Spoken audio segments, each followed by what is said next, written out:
अस्सलामुअलैकुम dear students, welcome back to Smart Path Academy. आज हम चैप्टर 3 का topic structural advantages and disadvantages of plant cell and animal cell discuss करेंगे। Previous lecture में हमने comparison between animal cell and plant cell देखा और उसके अलावा प्लांट सेल को डिस्कस किया।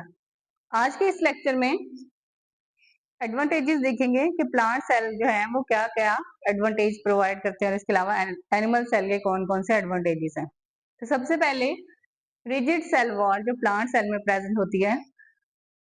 प्लांट सेल में जो रिजिड सेल वॉल है वो सेलुलोज से मिलकर बनी हुई होती है, जैसा कि हमने प्रीवियस लेक्चर में पढ़ा था सेल वॉल में कि किससे बनी हुई होती है, सेलुलोज से। ये क्या करती है, स्ट्रक्चरल सपोर्ट प्रोवाइड करती है सेल को और इसके अलावा सेल को प्रोटेक्ट करके रखती है। फिर हमने ऑर्गेनेली पढ़ी क्लोरोप्लास्ट। इसका एडवांटेज क्या है कि क्लोरोप्लास्ट का मेन फंक्शन क्या होता है, फोटोसिंथेटिक होता है, जो फोटोसिंथेसिस करता है, फोटोसिंथेसिस का प्रोसेस करता है। इसमें क्या होता है कि लाइट एनर्जी जो है वो केमिकल एनर्जी में कन्वर्ट होती है। ये भी हम पहले पढ़ चुके हैं किस तरह से लाइट एनर्जी जो है वो केमिकल एनर्जी में कन्वर्ट होती है और क्या बनता है एटीपी NADPH2 और वो जो है वो ग्लूकोज की सिंथेसिस में किस तरह से हेल्प आउट होते हैं। तो ये क्या करते हैं, possible for photosynthesis convert light energy into chemical energy allowing plants to produce food. Chemical energy में कन्वर्ट होती है और प्लांट जो है वो फूड प्रोड्यूस करते हैं। फिर उसके बाद प्लांट सेल में वैक्यूल प्रेजेंट होता है, लार्ज वैक्यूल सेंटर में प्रेजेंट होता है। ये लार्ज वैक्यूल जो है ये क्या करता है, वाटर को स्टोर करता है, न्यूट्रिएंट्स को स्टोर करता है, वेस्ट प्रोडक्ट्स को स्टोर करता है। इसको डस्टबिन भी बोला जाता है या फिर इसके अलावा वाटर बीन बोला जाता है। इट प्रोवाइड, ये क्या करता है, टर्गर प्रेशर। अब जब प्लांट के सेल में पानी की क्वांटिटी ज्यादा हो जाती है तो वो कहाँ भेज देता है, वैक्यूल में भेज देता है।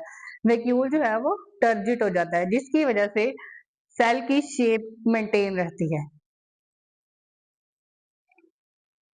फिर उसके बाद प्लांट सेल में प्लाज्मोडेस्माटा प्रेजेंट होता है। ये भी हमने डिस्कस किया कि ये जो प्लाज्मोडेस्माटा है ये cell to cell channels present होते हैं। किस तरह से,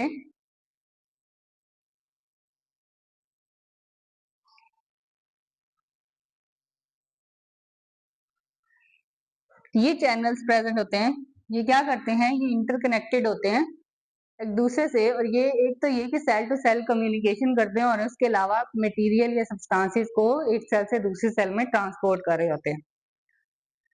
फिर उसके बाद हमारे पास आ जाते हैं एडवांटेजेस ऑफ एनिमल सेल। सबसे पहला एडवांटेज है सेंट्रियोल प्रेजेंट होता है, तो वो क्या काम करता है, एनिमल सेल में हमें पता है सेंट्रियोल प्रेजेंट होता है।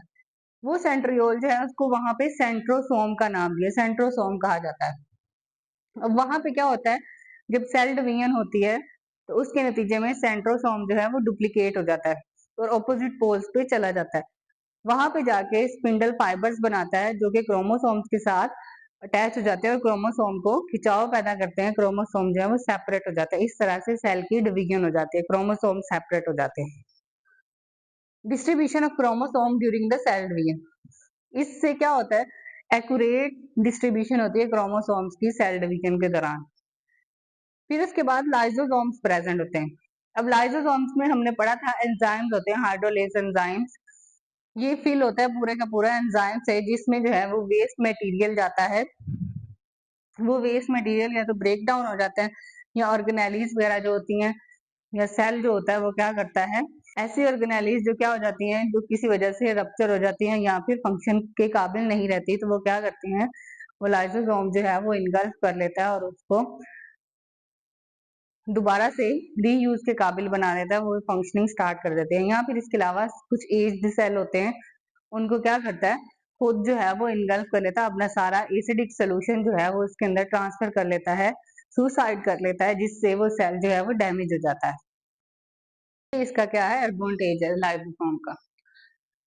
फिर उसके बाद एनिमल सेल में सीलिया और फ्लैजेला प्रेजेंट होते हैं। सीलिया और फ्लैजेला क्या करते हैं, मूवमेंट में हेल्प करते हैं, जैसा कि स्पर्म सेल। अब वहां पे फ्लैजेलम प्रेजेंट होता है, वो क्या करता है, वो उस स्पर्म को प्रोपेल करता है एग की तरफ, जिससे फर्टिलाइजेशन का प्रोसेस होता है। फिर उसके बाद यहाँ पे सेल वॉल नहीं होती, हमने पढ़ा था प्लांट्स की सेल वॉल होती है जो क्या करती है, सेल को रिजिड स्ट्रक्चर प्रोवाइड करती है ताकि सेल जो है वो प्रोटेक्ट रहे, प्रोटेक्शन शो करवाती है। जबकि यहाँ पे एनिमल सेल में सेल वॉल नहीं होती, वहां पे रिजिड स्ट्रक्चर शो करवाती थी, यहाँ पे सेल वॉल नहीं है। तो इसका क्या एडवांटेज है कि यहाँ पे एनिमल सेल को इजीली शेप को चेंज करने में हेल्प मिलती है। ये क्या करता है, ये सेल को फ्लेक्सिबल बनाता है ताकि सेल जो है वो इजीली मूव कर सके।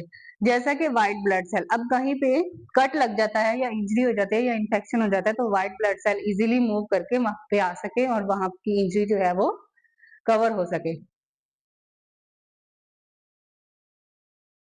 आज के लेक्चर में हमने क्या देखा, किस तरह से different organelle cell wall, cell membrane मिलके जो है वो सेल को प्रोटेक्ट कर रही होती हैं, डिफरेंट फंक्शंस जो है वो परफॉर्म कर रही होती हैं। ये सारे के सारे इनके एडवांटेजेस हैं एनिमल सेल के और प्लांट सेल के। अगर आपको मेरी वीडियोस इंफॉर्मेटिव लगती हैं तो मेरे चैनल को सब्सक्राइब करें, वीडियोस को लाइक एंड शेयर करें। See you soon in the next video. Take care. अल्लाह हाफिज।